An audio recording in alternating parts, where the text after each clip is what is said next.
Minulo sredo smo predstavili vlogo Evropskega parlamenta pri imenovanju nove Evropske komisije. Po imenovanju nove komisije pa se odnos med obema institucijama nikakor ne zaključi, temveč prehaja v še bolj dinamično fazo. Evropski parlament je edina neposredno izvoljena institucija Evropske unije, ki zastopa interese državljank in državljanov, zato mu pogodbe o Evropski uniji namenjajo nadzorstveno funkcijo nad tako imenovano izvršilno oblastjo, pri čemer se nadzor ne izvaja zgolj nad Evropsko komisijo, temveč tudi drugimi institucijami. Parlamentarna vprašanja predstavljajo enega izmed temeljnih orodij nadzora. Tako vsak poslanec lahko postavi vprašanje ali predsedniku Evropskega sveta, komisiji, predsedniku sveta ali pa celo visokemu predstavniku Unije za zunanje zadeve. Parlamentarna vprašanja so lahko v različnih oblikah, in sicer ustna ali pisna, potem z razpravo ali pa brez razprave. Kot je to običajno že v slovenski parlamentarni sferi, lahko tudi Evropski parlament ustanovi preiskovalne odbore, za kar obstaja pravna podlaga v pogodbi o delovanju Evropske unije.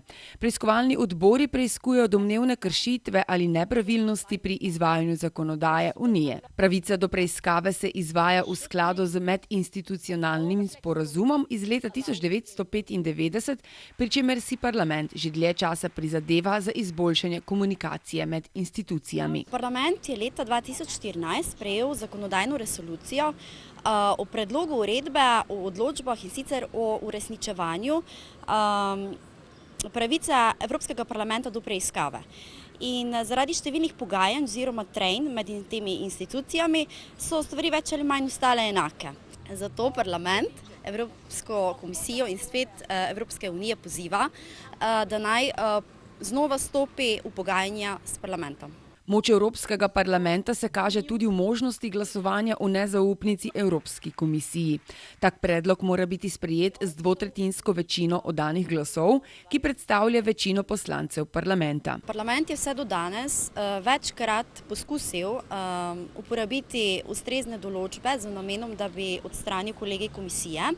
To pa se je dejansko zgodilo že leta 1999, ko je Evropski parlament dejansko Evropsko komisijo prisilil k odstopu in to še pred samim glasovanjem o nezaupnici. Takrat je Evropsko komisijo vodil Jacques Santer.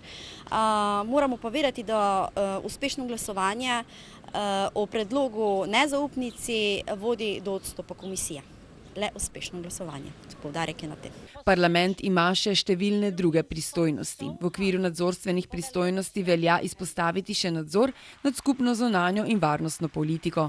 Parlament mora biti seznanjen z dogajanjem na teh področjih in lahko zastavlja vprašanja svetu ali nanj naslavlja priporočila. Prav tako se mora izreči v bistvenih odločitvah s področji, ki jih pokriva skupna zunanja in varnostna politika.